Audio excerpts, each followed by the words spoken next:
ইব্রাহিম ইবনে আদম রহমতুল্লাহ আলাইহি জিজ্ঞাসা করছে, গভীর রাত্রে আমার ছাদে কি করিস? কয়, আমি উট তালাশ করতেছি। উট। কয়, পাগল নাকি? উট ছাদে উঠবে কি করে? আমি যদি পাগল হই তো আপনিও পাগল। বলছে, আমি কি করে?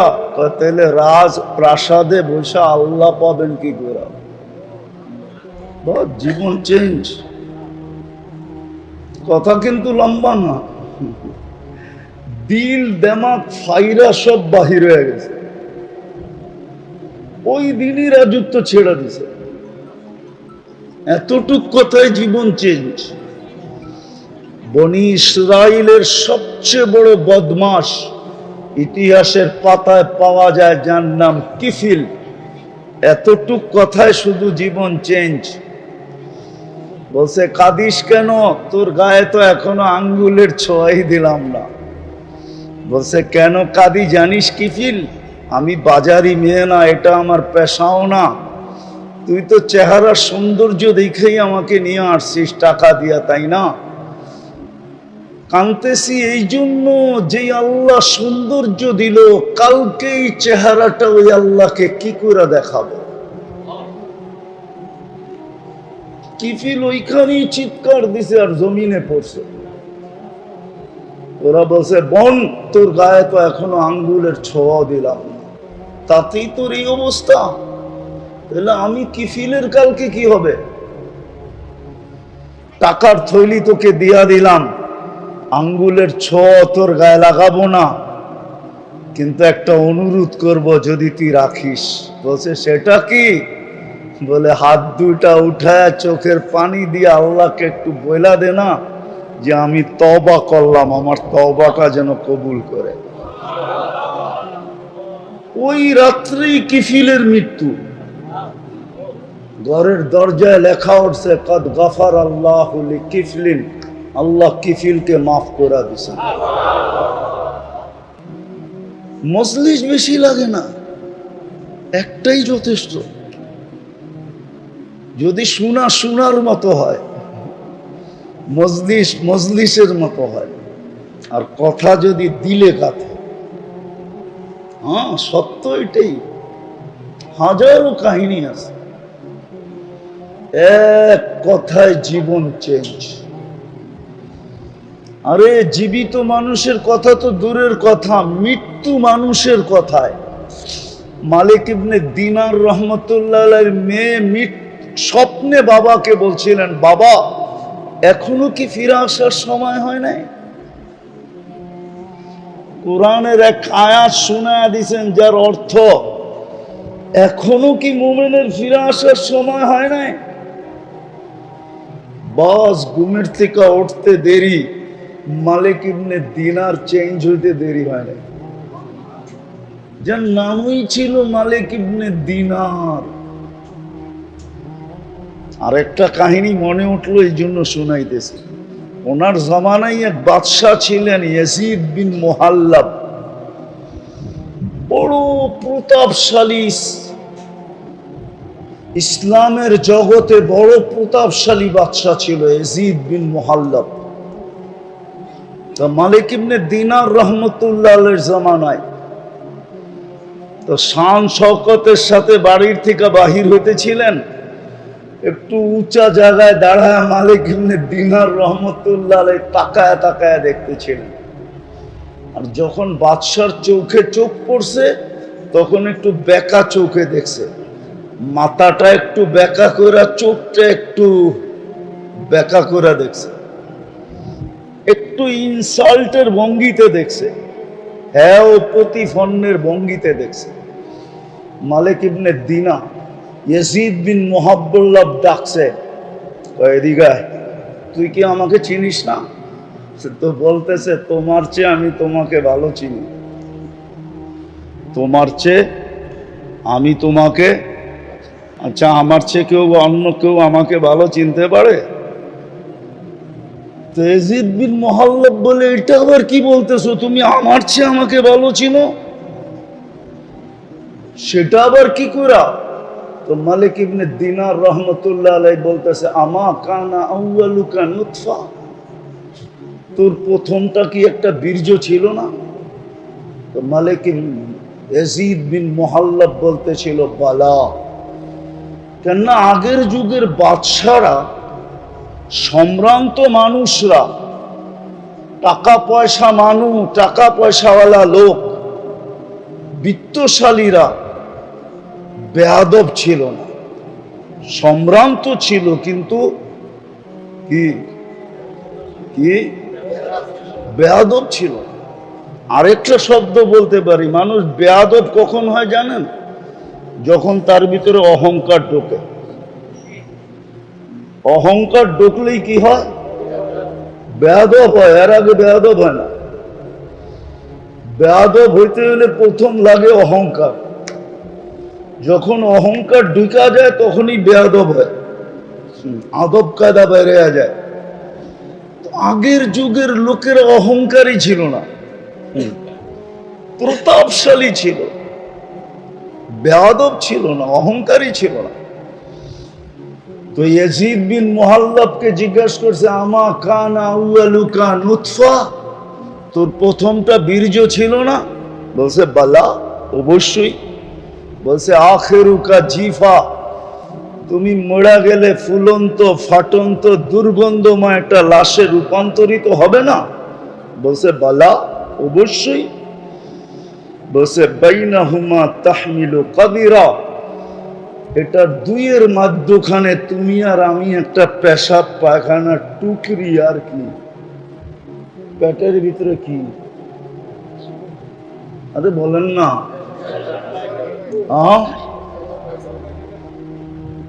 পেশাব পায়খানার একটা টুকরি। টুকরি চিনেন? মনে হয় চিনেন না। এখন তার টুকরি সুকরি দিয়ে বাজার করে না। আগে বাজারে গেলে টুকরি আলারা ফিরতে থাকতো, ঘুরতে থাকতো। এখনো করে বাজারে যাই না তো, যুগদর যুগ, এই জন্য দেখি না আর কি। তো বলছে পেশাব পায়খানার টুকরি। তারপরে ইয়াজিদ বিন মুহাল্লাব বলতেছে, আল্লাহি ইয়া শাইখ আরাফতানি হাক্কা, আপনি আমাকে চিনছেন, এই চামচগুলা একটাও আমারে চিনে নাই। আমার চতুর্দিকে যে চামচগুলা আছে। ইয়াজিদ বিন মুহাল্লাবের জিন্দেগি চেঞ্জ। দিতে দিতে রাত্র পার হয়ে যাবে, হাজারো কাহিনী দেওয়া যায়। ছোট কথায় জীবন চেঞ্জ। তো লম্বা শুনতে হয় না। জীবন যদি চেঞ্জ করতে হয় তাহলে দুটা কথাই জীবন চেঞ্জ হয়ে যায়। এতজনের কথা শুনতে হয় না, এত লম্বা কথার প্রয়োজন হয় না।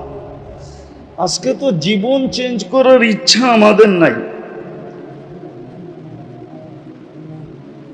জীবন চেঞ্জ করার ইচ্ছা আমাদের নাই। জীবন চেঞ্জ করার ইচ্ছা যদি থাকতো তাহলে এক মজলিসই যথেষ্ট, ভিতরে রং চলে আসতো। আর না হওয়ারও কারণ আছে। না হওয়ারও, আমরা সারাদিন দেহ নিয়া বিভোর। দেহ নিয়া, দেহটা নিয়ে সারাদিন ভাবি, ঠিক না? সত্য তো? এই মজলিসে একজনও নাই যে ডেলি 1 মিনিট আত্মা নিয়া ভাবে। 1 মিনিট মাত্র। 60 মিনিটে 1 ঘন্টা, 24/60 যতটুক হয়, 24/60 কত মিনিট? কত মিনিটের ভিতরে 1 মিনিট আমরা আত্মা নিয়ে ভাবি না। আমার ভিতরে যে একটা আত্মা আছে ওটা নিয়ে ভাবি না। ওটা নিয়ে কোনো গবেষণাগার নাই। অথচ দেহ নিয়ে গবেষণা আছে। প্রত্যেক দেশে দেহ নিয়ে গবেষণাগার আছে। স্বাস্থ্যের জন্য বিরাট বড় একটা সেক্টরই আছে।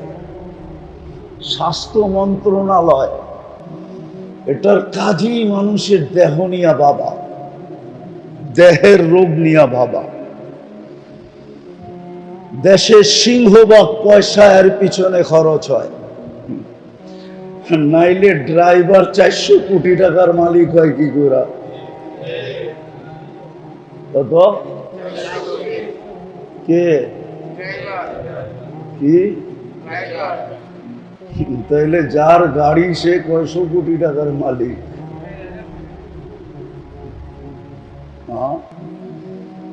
এটা আমার বোঝানো ইচ্ছা না, আমার বোঝানোর জন্য বলতেছি, কথার আলোচ্য বিষয় না।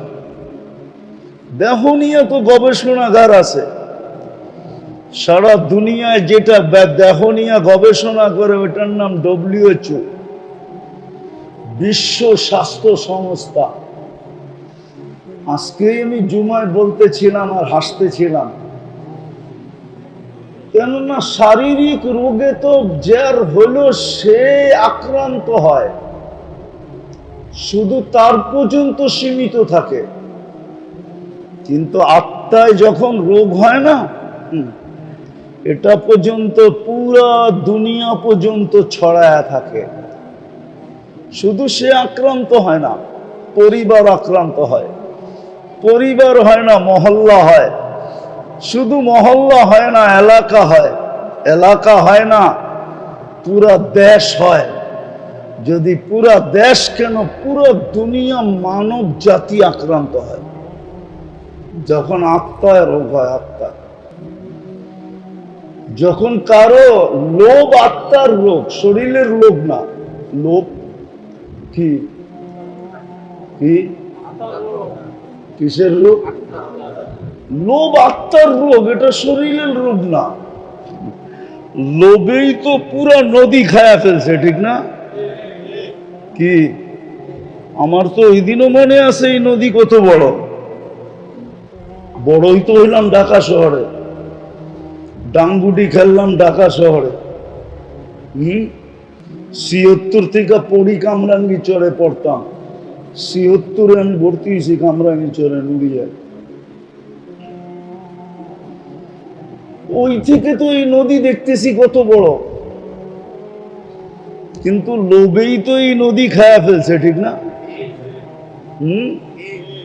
লোভেই তো কতজনের বাড়ি চলে গেছে, ঠিক না? না চলে যায় না? লোভেই তো কত মানুষ ফকির হয়ে গেল, ঠিক না? লোভ যার, যে ফকির হয়েছে সে না, আরেকজন লোভী হয়ে গেছে। কাহিনী মনে পড়ছে, বনি ইসরাইলের ভিতরে এক বুড়ি ছিল, বুড়ি। তো রাজার প্রাসাদের কাছেই বুড়ির ঝুপড়ি ছিল। তো মন্ত্রীরা পরামর্শ দিছে, রাজা মহোদয়, আপনার বাড়ির পাশে যদি বুড়ির ঝুপড়ি থাকে এটা কি শোভা পায়?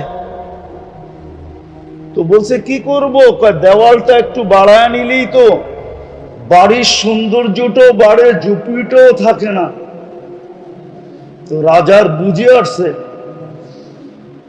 তো বুড়ি যতদিন ছিল ততদিন তো নিতে পারে না। বুড়ি একদিন জানি কই চলে গেছে বেড়াইতে, আয়সা দেখতেছে ঝুপড়ি সুপড়ি কিছুই নাই, রাজার বাড়ির দেওয়াল লম্বা হয়ে গেছে। তো বুড়ি বাইরে দাঁড়ায় বলতেছে, আল্লাহ, আমি না ছিলাম না, তুই ছিলি কই? আমি না ছিলাম না, তুমি ছিলে কোথায়? এরকম হায়াতুস সাহাবাও এক কাহিনী আছে। মহিলা সাহাবী বাড়ির থেকে চলে গেছেন, আয়সা দেখতেছে চাক্কি নাই, চাক্কি চুরি হয়ে গেছে। চাক্কি, চাক্কি চিনেন? আটা পেশার চাক্কি। আর ছাগলও নাই। তো জায়নামাজ বিছায়া নামাজ পড়ে বলতেছে, আমি তো ছিলাম না, আপনি কোথায় ছিলেন? দোয়া তো পড়তে পড়তেই গেছিলাম, খলিফাতুনা ফিল আহলি। আগে সাইদ ভাই বললেন না যে আমিও জেলখানায় গেছি। আসলে ওই চোখের পানিতেই সব উড়ে গেছে, চোখের পানিতেই সব কি হয়ে গেছে। আরেকটা আছে, ওটা সময় আমার কাছে নাই। এই মাটির একটা বৈশিষ্ট্য আছে, বাংলাদেশের মাটির নিচে একটা আধ্যাত্মিক শক্তি লুকানো আছে। ওটা গভীরভাবে কেউ ইতিহাস না পড়লে জানবে না। এই মাটির নিচে একটা গভীরভাবে এক আধ্যাত্মিক শক্তি লুকানো আছে। এই মাটি নিয়ে যে খেলবে, একদিন না একদিন মাটি তাকে কিক মারবেই মারবে। হয়তো কাউকে বোল্ড আউট করবে, নাইলে কাউকে রান আউট করবে, আর না হইলে কাউকে ছক্কা মাইরা একবারে বাউন্ডারির বাইরে করবে। এটা হলো এই মাটির আধ্যাত্মিক শক্তি। আপনারা জানেন না, আসতেছেন তো জানেন না, এই মাটির একটা আধ্যাত্মিক শক্তি আছে। আমরা ইতিহাসে কাঁচা তো এই জন্য জানি না, এই মাটির একটা আধ্যাত্মিক শক্তি আছে।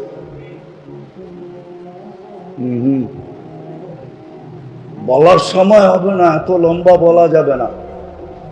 আবার কখনো আসলে কোনো মজলিসে হইলে বলা দিব না, কিন্তু এটা মাইনা নেন এই মাটির আধ্যাত্মিক শক্তি। কেননা হিজরতের সনের কাছাকাছি হইল বাংলা সন, 10-11 বৎসরের ডিফারেন্স। এই 1400 বৎসরের বাংলা ইতিহাস যে পড়বে সে জানবে যে এই মাটির নিচে একটা আধ্যাত্মিক শক্তি আছে। এই জন্য মির্জাফরও মির্জাফরি করে বেশি দিন থাকতে পারে না। মির্জাফরও মির্জাফরি করে বেশি দিন পারছে নাকি? এটা হলো এই মাটির ভিতরের আধ্যাত্মিক শক্তি। শুধু এতটুকু আপনাদেরকে বলি, আমি ইসলামের প্রথম যে কোরবানি, ইসলামের প্রথম কোরবানির একটা বিন্দু এই মাটির নিচে এখনো লুকায়িত আছে। আল্লাহর রসুল হিজরত করেন নাই, 4 সাহাবী বাংলাদেশে চলে আসছিলেন। আবু আক্কাস, ওহাব ইবনে মালিক, কাসেম ইবনে হুযাইফা, উরওয়া ইবনে সাসা, 2 জন এখান থেকে চীনে গেছেন। আবু আক্কাস, ওহাব ইবনে মালিক রাদিয়াল্লাহু তাআলা আনহুমা, 2 জনের কবর চীনে আছে। আর ইতিহাস বলে 2 জনের কবর এই মাটির নিচে আছে। এটা হলো ওই আধ্যাত্মিক শক্তি যেটা ইসলামের প্রথম কোরবানির বিন্দু এই বাংলার মাটির নিচে দাফন হয়েছে। এই জন্য এই মাটি নিয়ে কাউকে বেশি দিন মাটি খেলতে দেয় না। বেশি দিন খেলতে চাইলেই মাটি তাকে কিক মারে, মাটি তাকে। কেউ হয়তো বোঝে, কেউ হয়তো আমার কথা বুঝবে না, বেশিরভাগই বুঝবে না, হয়তো কেউ বুঝলে বুঝতে পারে। এই জন্যই দেখা যায় অল্প কয়েকদিন পরেই মাটি তাকে কিক মারা শুরু করে। কেননা এই মাটির নিচে একটা আধ্যাত্মিক শক্তি লুকানো আছে। তো যে ওনার নাম আহমদ শফি, আর উনি হলেন মুফতি শফি। হ্যাঁ, তো উনি বললেন যে এখন আমার বুঝে আসছে, আপনার সোহবতে না আসলে আমার এটাও বুঝে আসতো না। ঠিক আল্লাহওয়ালাদের সোহবত লাগবে। জাতিকে তো এটাই বুঝাইতে পারলাম না যে ওলামাদের সোহবত কত জরুরি, আল্লাহওয়ালাদের সোহবত কত জরুরি। এটাই তো আমরা বুঝাইতে পারলাম না। দোষটা আমাদের গাড়িই নিতেছি, আমারই দোষ। আমি আপনাদেরকে বুঝাইতে পারি না যে ওলামাদের সোহবত কত জরুরি। নইলে রং ঢং দেখলে বেলাল রাদিয়াল্লাহু তাআলা আনহুর ভিতরে দুনিয়ার কোনো জিনিসই তো ছিল না, না রং ছিল না ঢং ছিল।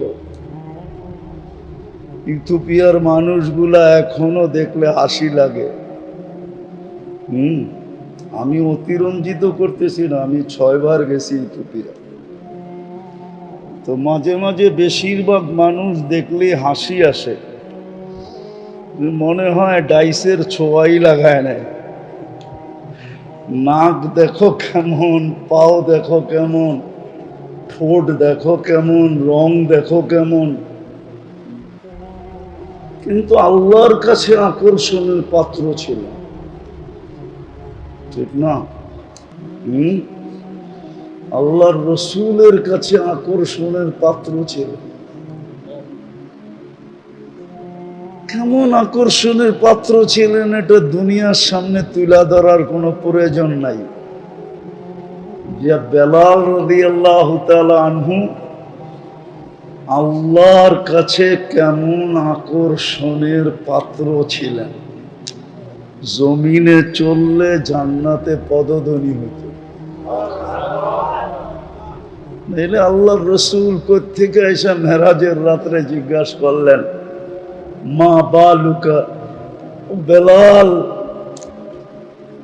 তোমার অবস্থা কি? সামিতু খসখসা কদম, তোমার পায়ের আওয়াজ তো শুনলাম জান্নাতে, তাও আমার পিছে না, তাও আমার ডাইনে না, তাও আমার বামে না, বিলকুল আমার আগে আগে।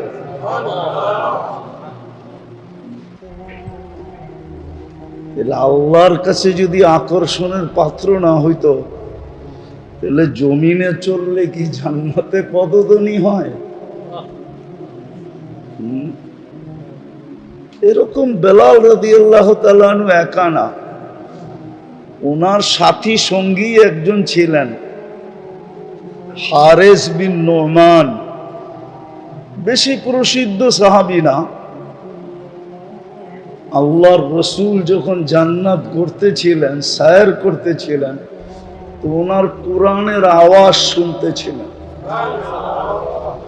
তো জিবরিল আলাইহিস সালামকে জিজ্ঞাসা করছে, হারেস বিন নোমান তো দুনিয়াতে, এইখানে ওরা কোরআনের আওয়াজ? বলছে, আপনি তো রাত্রেই আসছেন, তা না, তাই না? আর এখনো তো দুনিয়াতে রাত্রই। কেননা আল্লাহ ঘড়ির কাঁটাকে, জগৎকে থামায়া দিছে, যে যেইখানে ছিল ওইখানেই দাঁড়ায় আছে। আজকে আপনার জন্য system of. Haris bin Noman daily রাত্রে তাহাজ্জুদে কোরআন পড়ে, আর আমরা জান্নাতে শুনি। আপনি তো আজকে শুনলেন। কেমন আল্লাহর কাছে আকর্ষণের পাত্র ছিলেন বেলাল রাদিয়াল্লাহু তাআলা আনহু। শারীর লোকই ছিলেন, গরিব ছিলেন, নিতান্ত গরিব।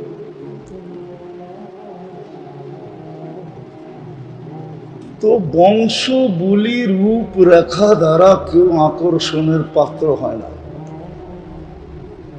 আকর্ষণের পাত্র তো হয় ভিতরের রঙের দ্বারা। কি? ভিতরের আর ভিতরের রঙের দ্বারা হয়। আর যখন ভিতরে রং আসে, তখনই এক সময় বাইরে এটা ফুটা ওঠে। বাইরে এটা ফুটা ওঠে।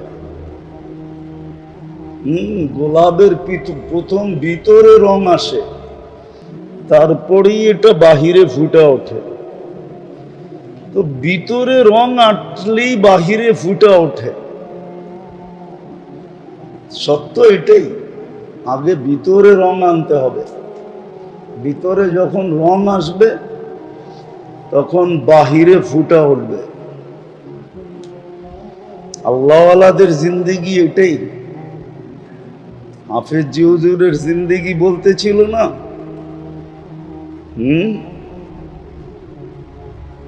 হযরত মাওলানা সাইদ মেসবা সাহেব বলতেছিলেন না, আমরাও হাফেজ জি হুজুরকে দেখছি।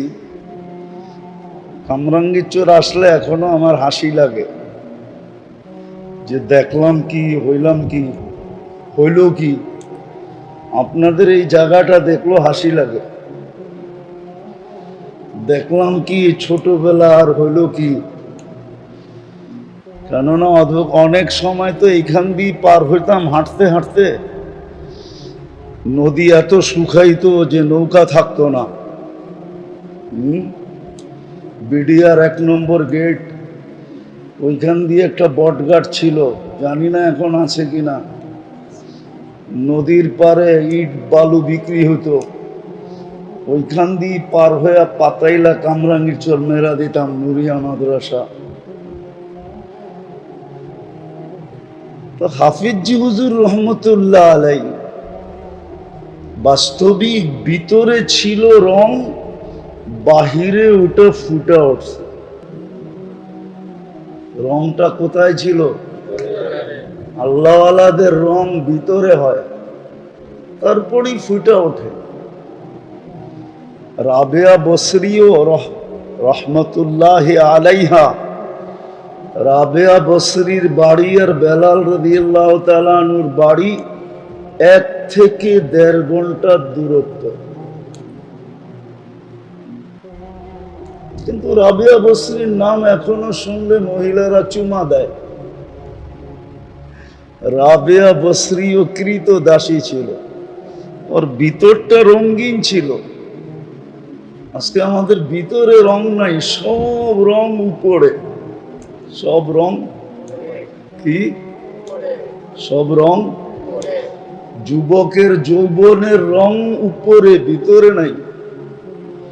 ভিতরে যদি যুবকের রং থাকতো তাহলে জমিনও যুবককে সেলুট দিত, সেলুট। হাদিসে আছে, জমিন দিয়া হাঁটলে জমিন বলে মাথা মাসিরু কাফি বাতনি, তুমি আমার পেটে কবে আসবে, তোমাকে আপ্যায়ন করব।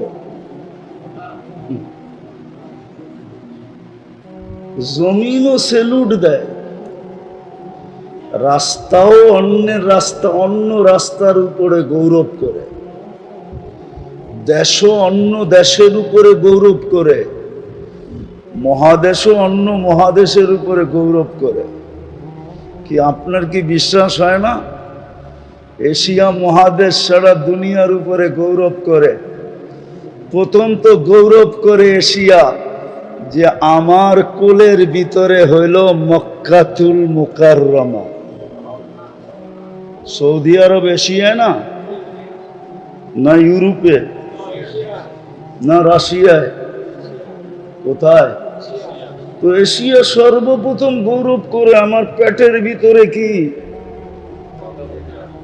মক্কাতুল, দ্বিতীয় গৌরব করে আমার পেটের ভিতরে মুহাম্মাদুর রাসূলুল্লাহ। আপনার কি বিশ্বাস হয় না এশিয়া যে সারাদিন গৌরব করে? না বিশ্বাস হয় না? হ্যাঁ, বাকিদের কথা বাদেই দিলাম। এশিয়া সারা মহাদেশের উপরে গৌরব করে যে আমার পেটে বাইতুল্লাহ, আইনামা তুয়াল্লু ফাথাম্মা ওয়াজহু, আমার পেটের ভিতরে বাইতুল্লাহ, যেখানেই হও ওইদিকে মুখ করো, যেখানেই হও ওইদিকে মুখ করো। আর এর চেয়ে বড় হলো আমার পেটের ভিতরে মুহাম্মাদুর রাসূলুল্লাহ। এরকম মহাদেশও গৌরব করে, মহাদেশও গৌরব করে। তারপরে সবচেয়ে বেশি মহাদেশ গৌরব করে রাশিয়া। কেননা সিয়াসত তার মোসান্নেফ 6 জনই রাশিয়ার। বুখারা রাশিয়ায়, মুসলিম রাশিয়ায়। ওই জমিনও গৌরব করে যে আমার ভিতরে, আমার পেটে ইমাম বুখারী রহমতুল্লাহ আলাইহি। সত্য এটাই। আজকে আমাদের রং বাহিরে, ভিতরে নাই। কিন্তু উচিত ছিল ভিতরটাকে রঙিন করা, ভিতরটাকে। যার ভিতরে যত রঙিন, যত রং, বাহিরে প্রকাশ পাবে এটা তত বেশি। হ্যাঁ, হতে পারে মানুষের চোখে নাও পড়তে পারে, কেননা মানুষ একমাত্র প্রাণী যে চশমা পড়ে।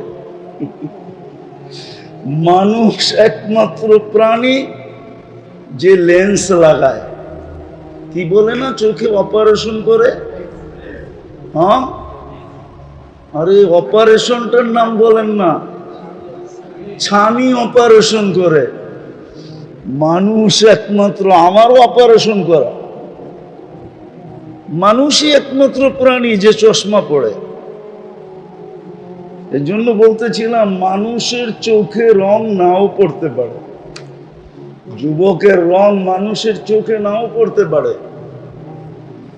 কারো ভিতরের রং বাহিরে ফুটা উঠার পরও কারো চোখে না পড়তে পারে, কিন্তু সৃষ্টির চোখে পড়বে এতে কোনো সন্দেহ নাই।